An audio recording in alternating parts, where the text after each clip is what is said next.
വളരെ പോപ്പുലറായിട്ടുള്ള അങ്കമാലി മാങ്ങാക്കറിയുടെ റെസിപ്പിയാണ് ഇന്നത്തെ വീഡിയോയിൽ ഞാൻ ഷെയർ ചെയ്യുന്നത്. ഞാൻ Mahima Simon. Welcome to Mahima's cooking class.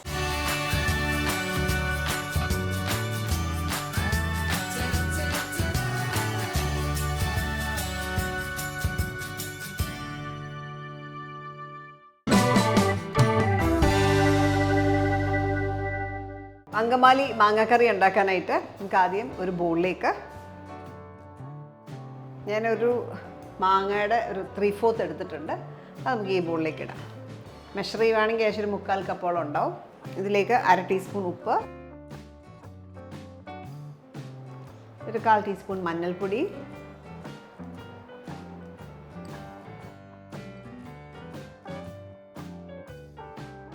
രണ്ട് ടീസ്പൂൺ വിനീഗർ ചേർത്തൊന്ന് മിക്സ് ചെയ്ത് വെക്കാം.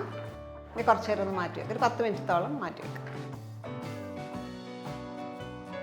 ഇനി മൺചട്ടിയിലേക്ക് ഒരു മീഡിയം സൈസിലുള്ള സവോള സ്ലൈസ് ചെയ്തത്, ഒരു 10 അല്ലി ചുവന്നുള്ളി വട്ടത്തിലരിഞ്ഞത്,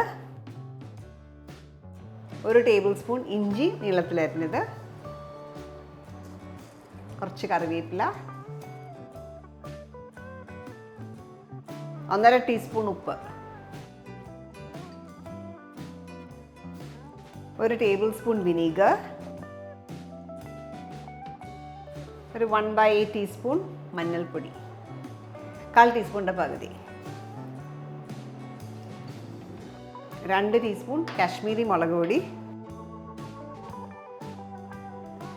എരിവുള്ള മുളക് പൊടി 1 ടീസ്പൂൺ, 3 ടേബിൾ സ്പൂൺ മല്ലിപ്പൊടി,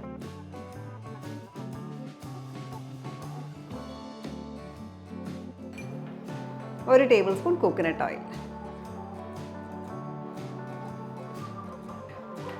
ഇതിലേക്ക് പച്ചമുളക് എരിവ് കണക്കാക്കി നമുക്ക് ഇടാം. ഞാനൊരു 4 പച്ചമുളക് ഇട്ടേക്കുന്നത്. ഇനി കൈ വെച്ച് നന്നായിട്ട് ഞെരിടുക. ഈ ഒരു സ്റ്റെപ്പ് വളരെ ഇമ്പോർട്ടൻ്റ് ആണ്. നമ്മൾ നന്നായിട്ട് ഞെരിടി അണിയൻസൊക്കെ നന്നായിട്ട് സോഫ്റ്റ് ആവണം. ഇത് നിങ്ങൾക്ക് മുളകിൽ നമ്മൾ കൈ ഇടുമ്പം ചിലർക്ക് പുകയും, അങ്ങനെ ഉണ്ടെങ്കിൽ വേണം ഗ്ലൗസ് ഇട്ടിട്ട് വേണമെങ്കിൽ ഈ ഒരു സ്റ്റെപ്പ് ചെയ്യാം. ഇത് നമ്മൾ വഴറ്റിലൊന്നുമില്ല, അപ്പം അതുകൊണ്ട് തന്നെ ഈ ഒരു സ്റ്റെപ്പ് നന്നായിട്ട് ചെയ്യുക. ഇത് കല്ലുപ്പാണ് ഒന്നുകൂടെ നല്ലത്. ഈ മിക്സ് ചെയ്യുമ്പം കല്ലുപ്പിടുവാണെങ്കിൽ ഒന്നുകൂടെ നല്ലതാണ്. ഇതേപോലെ നന്നായിട്ട് കുഴച്ച് ഒരു 2-3 മിനിറ്റ് സമയമെങ്കിലും എടുത്ത് നന്നായിട്ട് ഞെരടി കുഴച്ചിട്ടുണ്ട്. ഇനി ഇതൊന്ന് കവർ ചെയ്ത് ഒരു 5-10 മിനിറ്റ് മാറ്റി വെക്കാം. അപ്പോൾ നമ്മൾ 10 മിനിറ്റോളം മാറ്റി വെച്ചേക്കായിരുന്നു. ഇനി ഇതിലേക്ക് നമുക്ക് മാങ്ങ, പരത്തി വെച്ചിരിക്കുന്ന മാങ്ങ ചേർക്കാം.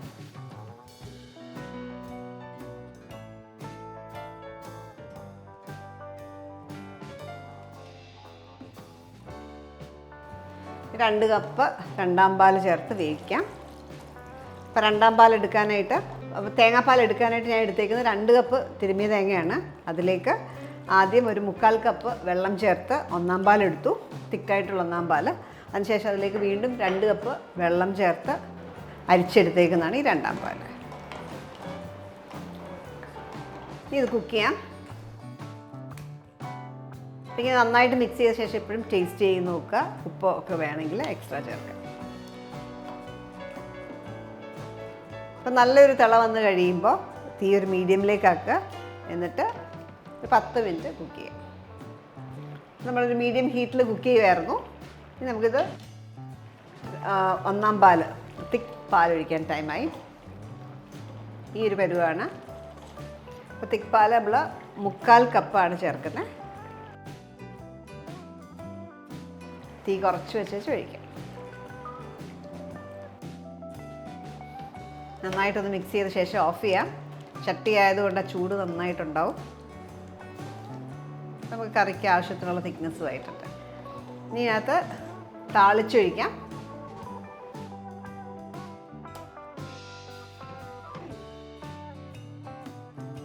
ഒരു 1.5 ടേബിൾ സ്പൂൺ എണ്ണ ചൂടാക്കാം. അപ്പോൾ ചൂടായ എണ്ണയിലേക്ക് നമുക്കൊരു 1/4 ടീസ്പൂൺ ഉലുവ ചേർക്കാം. ഉലുവ പൊട്ടി തുടങ്ങി കഴിയുമ്പോൾ നമുക്ക് അതിനകത്തേക്ക് ഒരു 5-6 ചുവന്നുള്ളി നീളത്തിലോ വട്ടത്തിലോ അരിഞ്ഞ് ചേർക്കാം. ചുവന്നുള്ളി ഒന്ന് ബ്രൗണായി തുടങ്ങുമ്പോൾ 2 പച്ചമുളക്, കുറച്ച് കറിവേപ്പില, ഒരു 1/8 ടീസ്പൂൺ കാശ്മീരി മുളക് പൊടി ഒരു കളറിന് വേണ്ടിയിട്ടാണ്. ഇത് പുറത്തേക്ക് ഒഴിക്കാം. 2 മിനിറ്റ് അടച്ചു വെക്കാം, അതിൻ്റെ ഫ്ലേവേഴ്സ് എല്ലാം കൂടെ ഇൻഫ്യൂസ്ഡ് ആവാനായിട്ട്. ഒരു സെർവിങ് ബോളിലേക്ക് മാറ്റാം. അതിൻ്റെ ടെക്സ്ചറൊക്കെ കണ്ട നല്ല പെർഫെക്റ്റായിട്ട് കിട്ടി. അപ്പം നോക്കിയാൽ സെർവ് ചെയ്യാൻ പരുവത്തിനാണ്, കറക്റ്റ് തിക്നെസ്.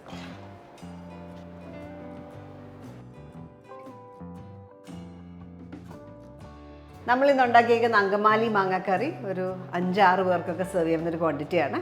അപ്പോൾ ഇത് നമുക്ക് ചോറിൻ്റെ കൂടെയോ അപ്പത്തിൻ്റെ കൂടെ ഒക്കെ സെർവ് ചെയ്യാൻ നല്ല ഒരു ഓപ്ഷനാണ്. അപ്പോൾ ട്രൈ ചെയ്ത് നോക്കിയിട്ട് നിങ്ങളുടെ ഫീഡ്ബാക്ക് അറിയിക്കുക. Thank you for watching Mahima's cooking class.